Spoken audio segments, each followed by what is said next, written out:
The scent of cooking bacon drifted through the crisp morning air of Wien on December 14th, 1944.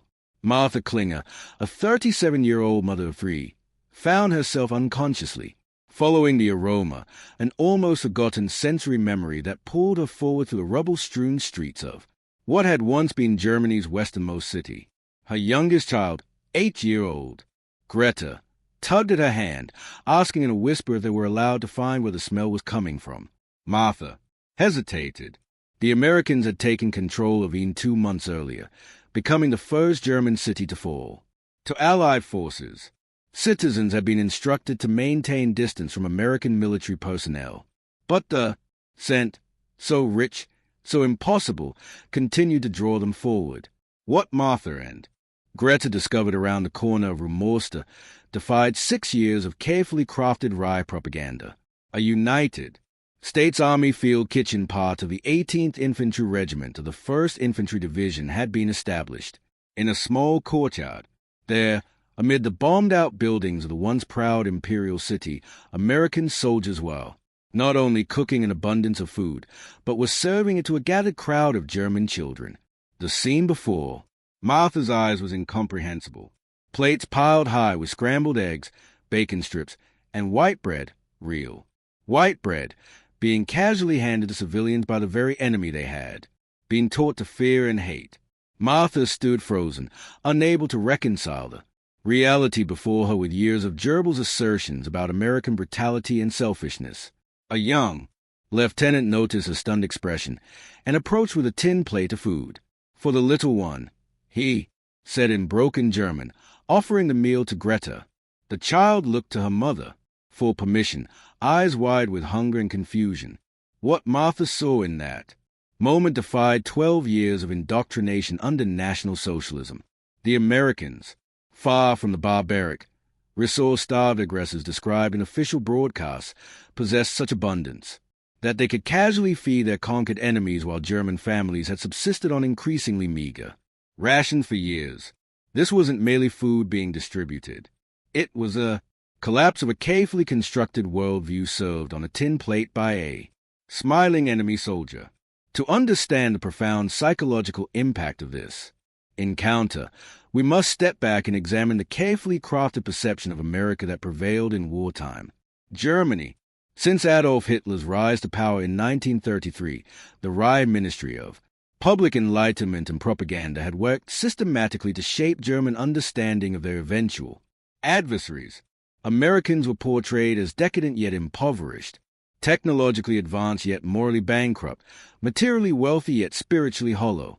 Joseph Goebbels, the Reich Minister of Propaganda, had particularly focused on presenting the United States as a nation of contradictions, a place where extreme wealth existed alongside desperate poverty, where corruption undermined industrial potential, and where racial tensions would inevitably prevent effective military mobilization. By 1944, with Germany increasingly on the defensive, propaganda efforts intensified to maintain civilian morale. Germans were told that American soldiers were poorly equipped, undisciplined, and unprepared for the rigors of European combat. Official newsreels emphasized American supply problems, suggesting that the distance across the Atlantic made sustained military operations impossible. The German public was repeatedly assured that American abundance was a myth, that their vaunted industrial capacity had been exaggerated, and that their military forces were composed primarily of criminals and social undesirables who had been conscripted against their will. This perception was reinforced by Germany's own increasingly dire circumstances. By late 1944, German civilians were surviving on severely restricted rations. Weekly allowances had been reduced to 1,700 calories per day for normal consumers, less than half the pre-war average consumption. Meat had become so scarce that the weekly ration often amounted to less than 100 g. Coffee had been replaced by ASOT, substitutes made from roasted grains. Butter was strictly rationed at 70 grams per week. Families like Martha Klinger's had not tasted fresh fruit in years, subsisting instead on preserved vegetables and increasingly creative uses of rutabagas and potatoes. The military situation surrounding Aachen Late 1944 provided the backdrop for this collision of propaganda and reality. The city, with its pre-war population of 160,000, had the dubious honor of being the first German city to face American occupation. Following Hitler's refusal to surrender, the city and the subsequent evacuation of civilians, fierce urban combat had reduced much of the historic center to rubble. The battle for Ypres had lasted from October 2nd to October 21st, ending with the surrender of the German garrison. By December, American forces had established control and were beginning the immense task of restoring basic services to the remaining civilian population.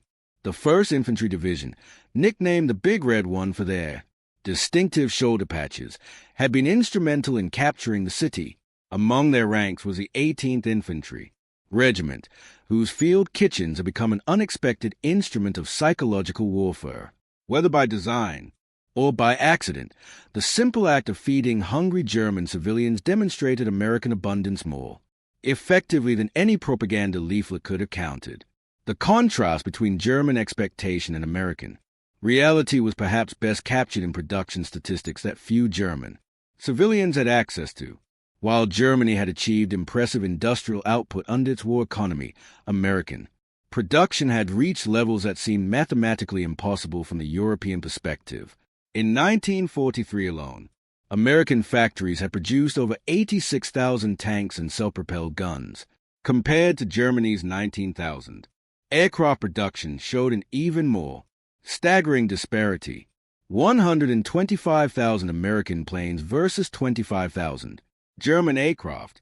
While German propaganda dismissed these figures as fantasy, the evidence of American industrial might was now being served for breakfast on the streets of Aachen. Martha Klinger, like many residents who remained in Ypres, came from a background that had made her receptive to anti-American propaganda.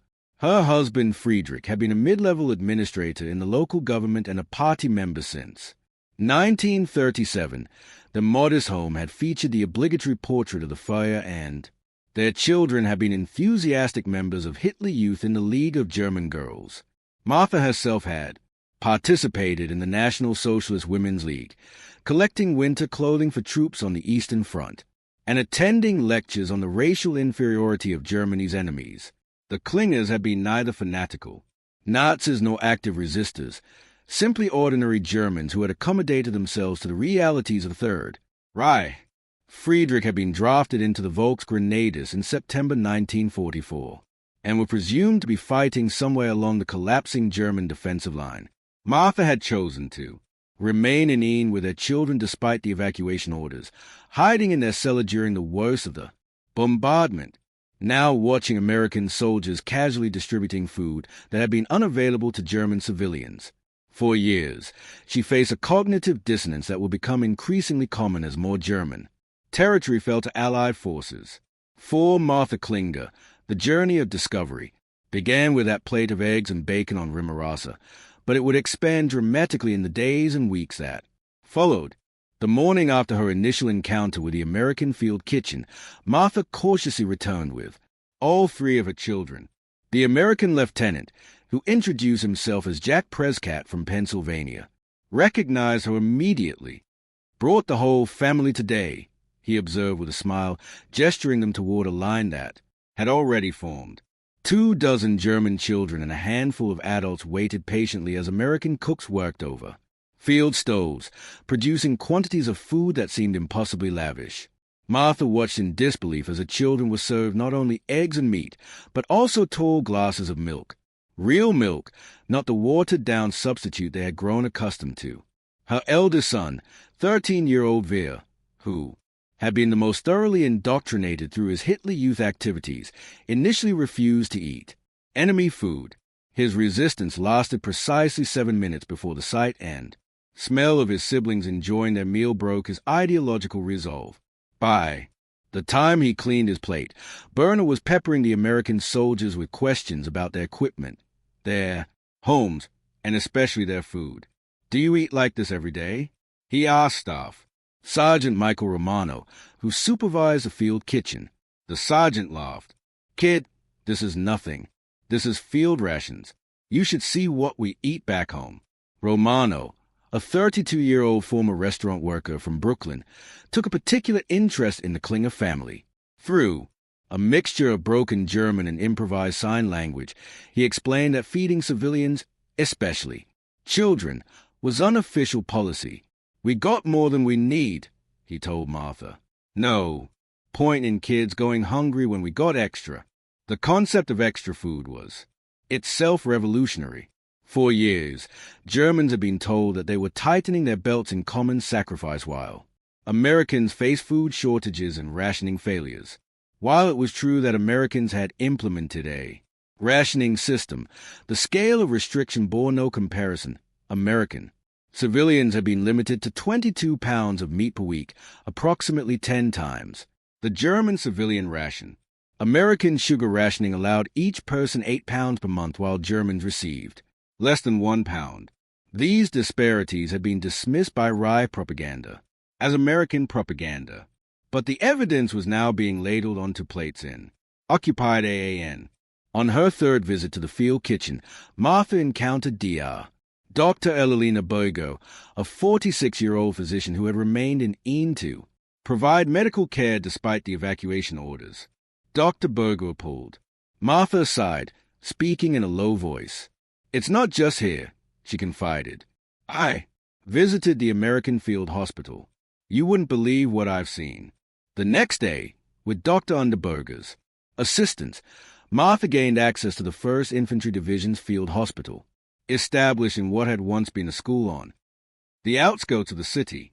The facility was treating both American soldiers and German civilians, another contradiction of official propaganda that had insisted Americans would abuse or neglect German wounded. What struck Martha most forcefully was not the medical care itself, but the casual abundance visible everywhere. Medical supplies that had become precious rarities in German hospitals, antibiotics, clean bandages, anesthetics, were being used routinely. American medics unwrapped fresh sterile dressing for even minor injuries, discarding used materials in a way that would have been unthinkable in German facilities where bandages were washed and reused until they literally fell apart. "They have penicillin for ordinary infections," Dr. Burger whispered incredulously. "We haven't had penicillin for civilian use in 2 years in the hospital storeroom." Martha saw stacks of plasma bottles, surgical supplies, and medications in quantities that the main hospital in Ain hadn't possessed even before the war. An American medical officer, Captain Robert Stein, explained that this was a standard field hospital setup, nothing special or unusual by their standards. "We've got supply lines running all the way back to Antwerp now," he said. "Whatever we need, we just put in a requisition." The casualness of his statement revealed logistical reality that German propaganda had insisted was impossible.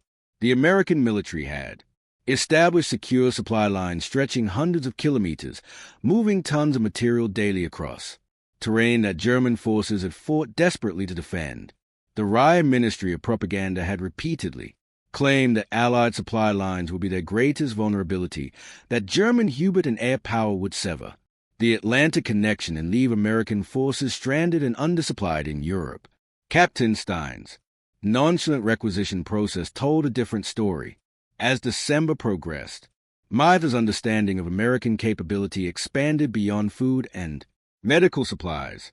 Veer, whose initial ideological resistance had completely collapsed, had begun spending time with American mechanics who maintained vehicles for the 18th Infantry Regiment. He returned home one evening, bubbling with excitement about the vast motor pool he had been allowed to visit. "Mother, they have so many trucks there. Don't even repair the small damages."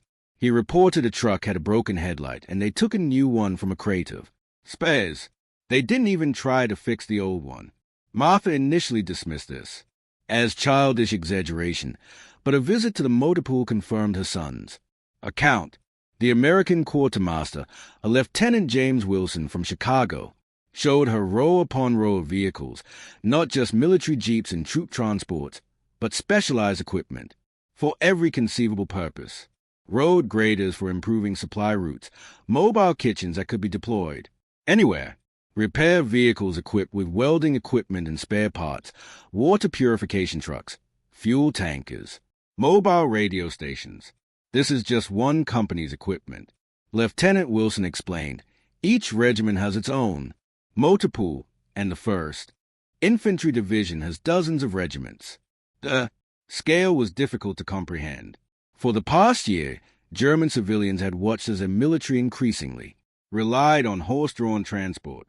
As fuel became unavailable for all but the most essential vehicles, civilian cars had disappeared from German roads entirely, requisitioned for military use or immobilized by fuel restrictions. Yet, here were Americans casually operating vehicles for the most mundane purposes, with enough fuel and spare parts to keep them running indefinitely. What proved even more shocking was the Americans' relationship with their equipment.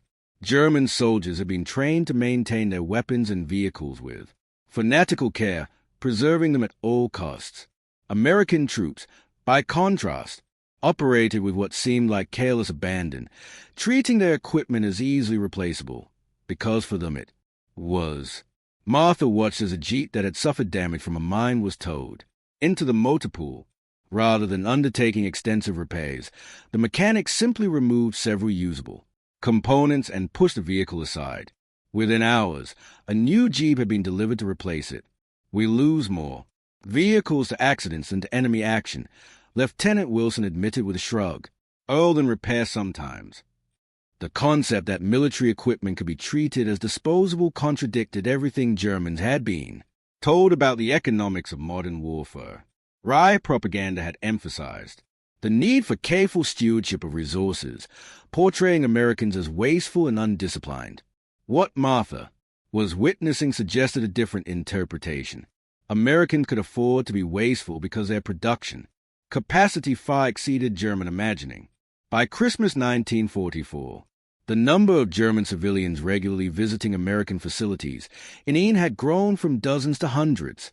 The 18th Infantry Regiment's field kitchen had become an unofficial community center where food was distributed twice daily. American chaplain had organized a Christmas celebration complete with candy for children and cigarettes for adults.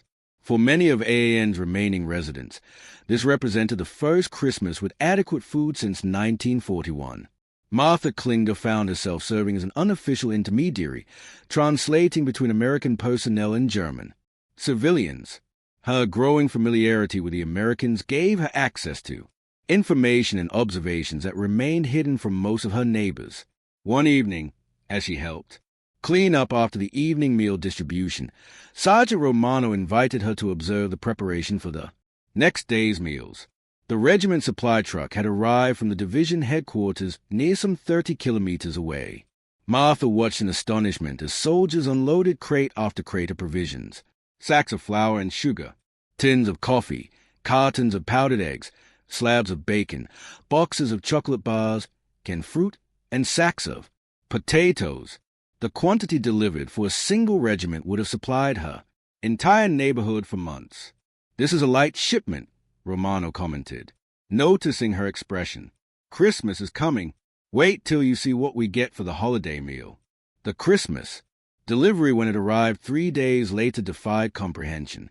Oh, turkeys, hams, ingredient for pies and cakes, real coffee, chocolate in. Quantities Martha hadn't seen since before the war. Cases of cranberry sauce that Romano explained was traditional for American holiday meals. The abundance was so extreme, it bordered on the absurd. Soldiers complained that they didn't have enough refrigeration space to store all the perishable items. What broke Martha's remaining skepticism about American capability was not the food itself, but a casual remark from Lieutenant Prescott. As they were organizing the Christmas supplies, he mentioned that identical deliveries were being made to every American unit across the European theater of operation from northern France all the way to the front lines. He said, "Every GI gets turkey for Christmas. It's tradition." The logistical implications were staggering. Hundreds of thousands of American troops spread across a front stretching from the Netherlands to Switzerland were all receiving holiday feast ingredients that exceeded what German civilians could have imagined even in peacetime. This wasn't simply about having more resources. It spoke to a fundamentally different scale of industrial and organizational capacity.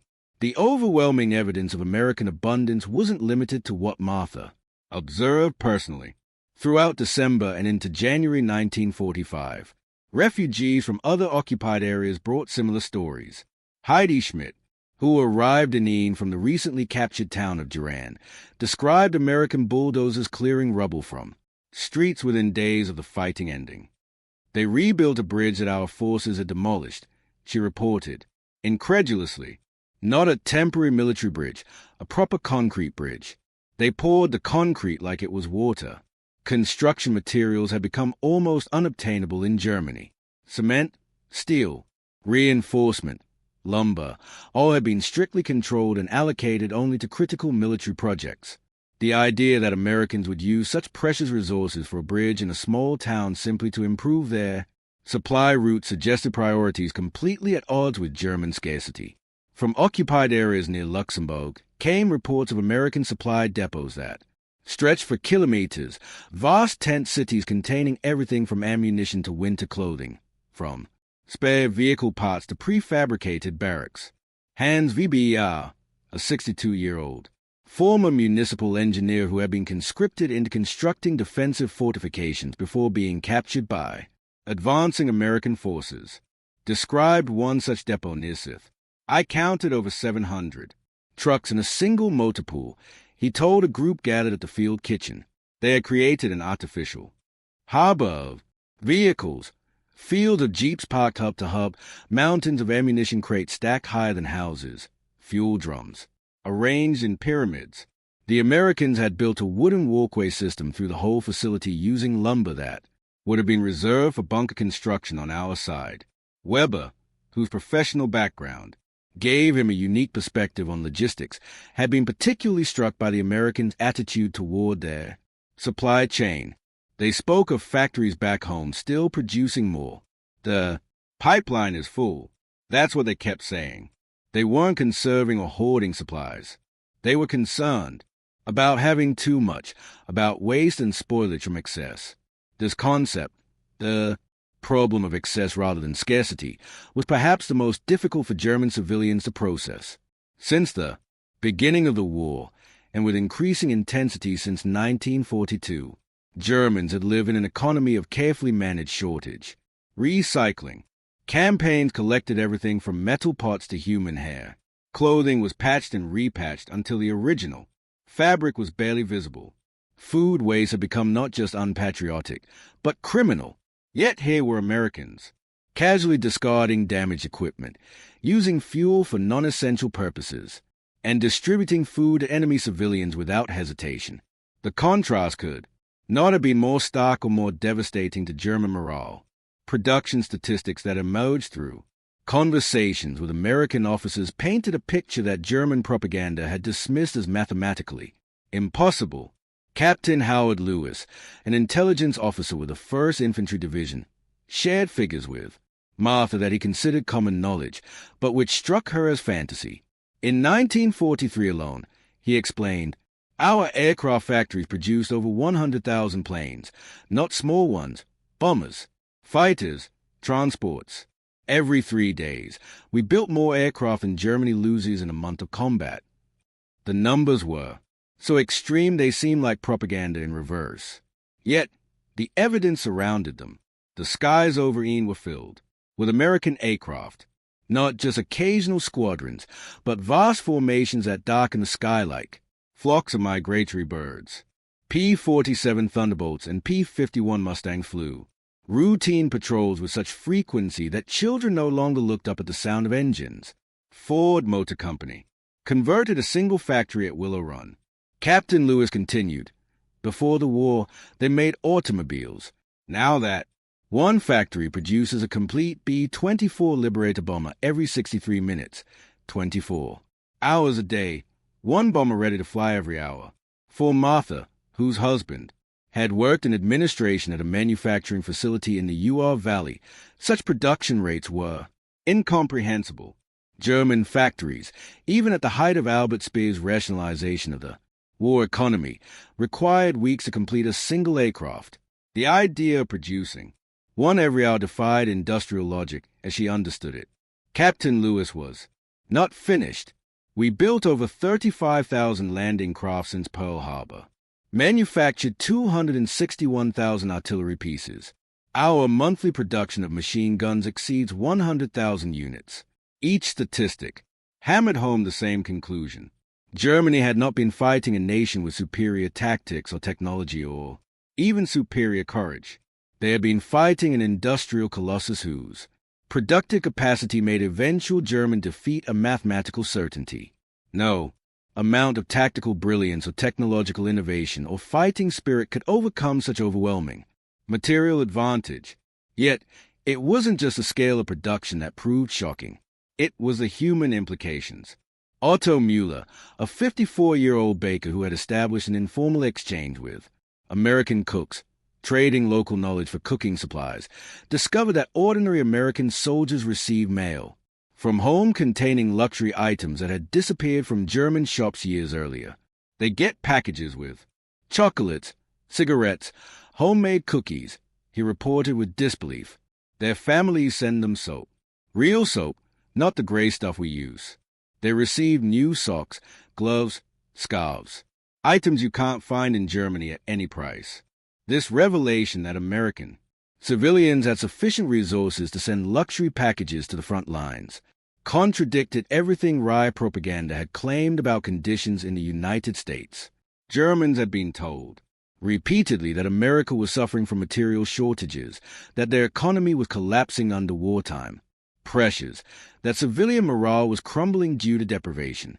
The parcels arriving daily at American military post offices told a different story of a nation so secure in its abundance that families could casually mail overseas items that had become precious treasures in Germany. The most damning evidence came in the form of personal testimony from Germans who had experienced American supply systems firsthand. Karl Hoffmann, a 29-year-old Wehrmacht officer who had been captured during the Battle for Ain and later released to help administer the civilian population, had spent 6 weeks in an American prisoner of war camp near Cherbourg before being transferred back to Germany. The Americans fed us better than our own army fed us, he admitted reluctantly during a community meeting in early January. 3 meals daily, portions that would feed a German family for days. Cigarette rations, coffee, real coffee, not as medical treatment equivalent to what their own soldiers received. His account matched others that had filtered back through various channels. German prisoners in American custody were receiving daily rations of 3,200 calories, nearly double what German civilians were officially allocated and significantly more than many Wehrmacht soldiers received on the front lines. This contradiction, enemy prisoners eating better than loyal German citizens, struck at the heart of National Socialist claims about German supremacy and American weakness. The psychological transformation that resulted from these discoveries manifested differently across AAN's remaining population. For some, like Vera Klinger, the revelation produced an almost immediate shift in perspective. The 13-year-old who had once recited Nazi propaganda with unquestioning faith now spent his days helping American mechanics, learning English phrases, and collecting discarded items from supply shipments. His Hitler Youth uniform disappeared, replaced by an improvised outfit assembled from American cast-offs. A field jacket with insignia removed, boots donated by a sympathetic sergeant, a knit cap bearing the logo of the Brooklyn Dodgers baseball team. The Americans know how to do everything better, he proclaimed to his mother one evening. Their trucks, their food, their weapons. Germany has been lying to us. Martha couldn't bring herself to rebuke him, though such words would have been dangerous just months earlier. The evidence surrounded them, impossible to deny or explain away. For older residents whose identities and worldviews had been shaped through decades of German nationalism, the cognitive dissonance proved more difficult to resolve. Hans Becker, a 67-year-old former school teacher who had lived through the First World War, the Weimar Republic, and the rise of National Socialism, struggled to reconcile what he was witnessing with his deeply held beliefs about German cultural superiority. They have more of everything, he acknowledged during a conversation at Martha's home. More food, more weapons, more fuel, but quantity isn't quality. German engineering remains superior. German Culture remains deeper. German spirit remains stronger. Yet even as he spoke, Becker's arguments sounded hollow. Defensive rationalizations against overwhelming evidence. The supposed superiority of German engineering meant little when American factories could produce 10 vehicles for everyone. Manufactured in the Ori. Cultural depth provided cold comfort when American abundance meant their soldiers could feed German children, while German forces could barely supply their own troops for most of Wien's remaining residents. The transformation came not as a dramatic conversion, but as a gradual, reluctant acceptance of reality. Johanna Vibia, a 43-year-old seamstress whose husband and 2 sons were serving in the Wehrmacht, captured this evolution in a letter she wrote but never sent. Discovered later among her possessions, I have seen things I cannot explain. The Americans feed us from their excess. Their soldiers give chocolate to our children, cigarettes to our men, soap to our women. They repair our water pipes with materials we haven't seen in years. They bring electricity to neighborhoods with new generators that appear overnight. Where does it all come from? We were told America was a land of gangsters and poverty, of racial violence and unemployment. Yet these soldiers seem well-fed, well-equipped, generous, and confident. Have we been lied to about everything? And if so, what does that mean for Heinrich and the boys at the front? Are they fighting and perhaps dying for a cause built on deception? I cannot bear to consider it. Yet I cannot stop the questions now that they have taken root. Similar sentiments appeared in numerous private journals and letters from this period. The carefully constructed worldview of National Socialism, which had positioned Germany as a superior civilization fighting against inferior adversary, collapsed not through ideological argument, but through the irrefutable evidence of material reality.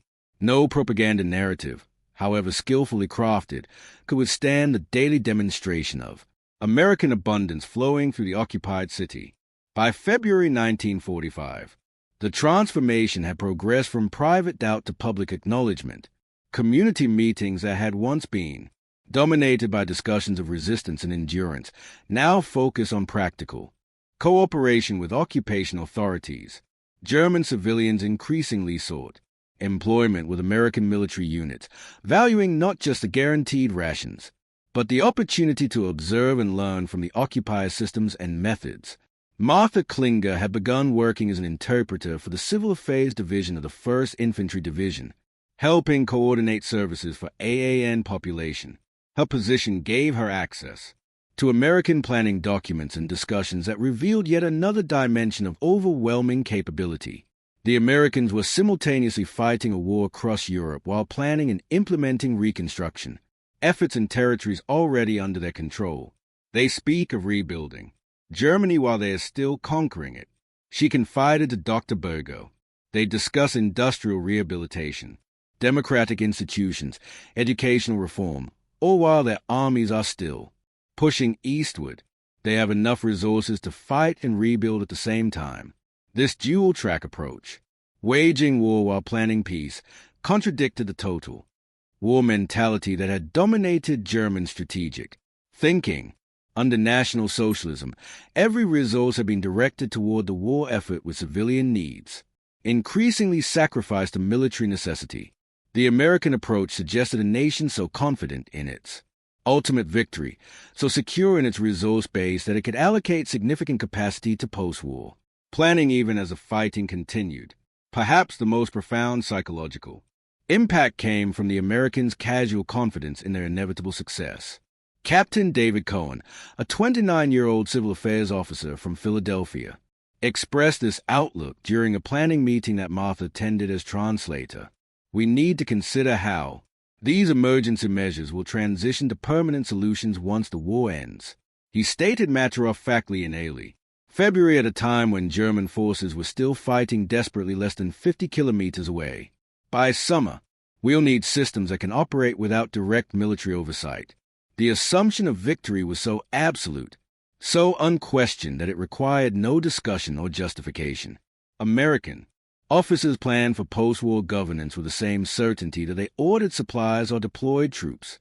This confidence reflected not ideological fanaticism, but a clear-eyed assessment of material reality.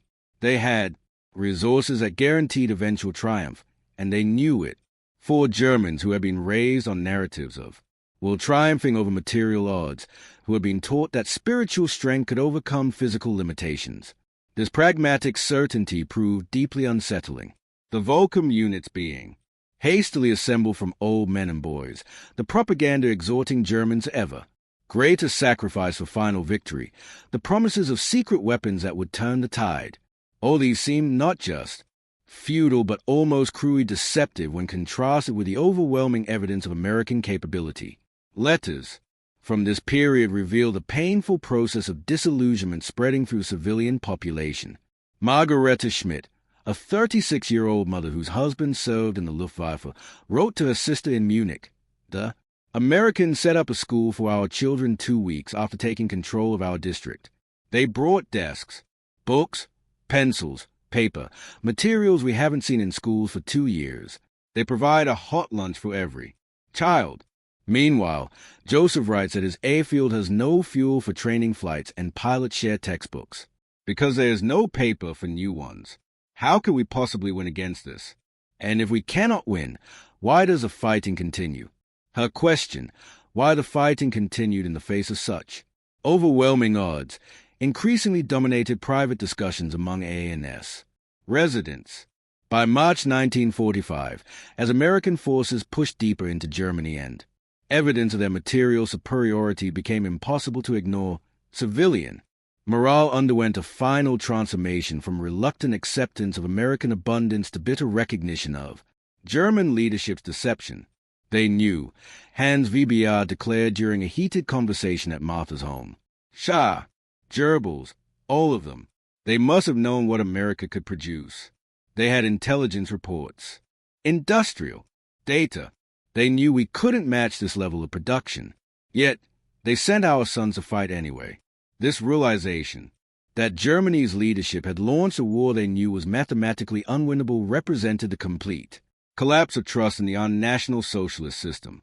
The narrative of betrayal replaced the narrative of eventual victory, with civilians increasingly viewing themselves not as participants in a great historical struggle but as victims of a catastrophic miscalculation by their own government. The lasting impact of these revelations extended far beyond the immediate occupation period. As the war ended in May 1945 and occupation policies formalized across defeated Germany, the lessons have been repeated throughout the country. The contrast between American abundance and German scarcity became a central factor in shaping post-war German attitudes toward their former enemies and their own recent past.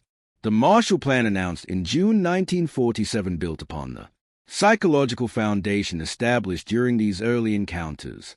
German civilians who had already witnessed American material capability firsthand were predisposed to view American economic assistance not as charity but as a natural extension of the industrial power they had observed during the war. The speed of West Germany's economic recovery, the so-called economic miracle of the 1950s, owed much to this psychological readiness to learn from and cooperate with former adversaries. For individuals like Martha Klinger, the transformation proved permanent and profound. In 1947, with assistance from American officers she had worked with during the occupation, Martha and her children immigrated to the United States, settling in Pennsylvania near the hometown of Lieutenant Prescott, who had offered that first plate of eggs and bacon on Rumerstrasse. Her son Veer, the former Hitler Youth member who had initially refused enemy food, eventually attended engineering school at Pennsylvania State University and went on to work for General Motors during the automotive boom of the 1950s. In a memoir published in 1972, Martha reflected on that December morning in 1944. It wasn't just food they were offering, though the food itself seemed miraculous after years of increasing deprivation. It was a glimpse of a different world, a different possibility.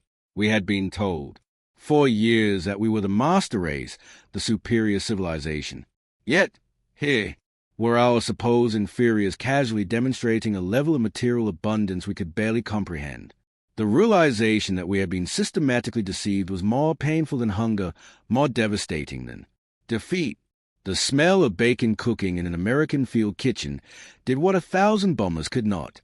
It destroyed the foundation of belief that had sustained us through the war years. You cannot maintain faith in your superiority when you're accepting charity from those you were taught to despise. The field kitchens of the 18th Infantry Regiment represented more than just a humanitarian gesture or a pragmatic approach to civilian control. They became instruments of truth, dismantling years of carefully constructed propaganda through the simple, irrefutable evidence of abundance. No ideological argument could have been as effective as the sensory reality of that December morning, the smell of bacon drifting through bombed-out streets, leading German civilians to a revelation that would ultimately reshape their understanding, not just of their enemies, but of their own place in the world. The mathematics of defeat were written not in battle plans or strategic assessments, but in the mundane details of supply shipments, in the casual wastefulness of American troops, in the taken for granted abundance that allowed enemy soldiers to feed German children while German forces retreated on all fronts. The psychological transformation that began with Martha Klinger following the scent of cooking bacon to a field kitchen on Rumerstrasse would ultimately extend to an entire nation, laying the groundwork for Germany's integration into the Western economic and political systems that would shape the second half of the 20th century. What Martha saw that December morning was not simply American soldiers feeding German children. She witnessed the collapse of an entire worldview served on a tin plate by a smiling enemy who had so much that he could afford to share with those he had been sent to conquer. No victory could have been more complete, no defeat more absolute than this demonstration that everything Germans had been taught about themselves and their enemies had been a carefully constructed lie.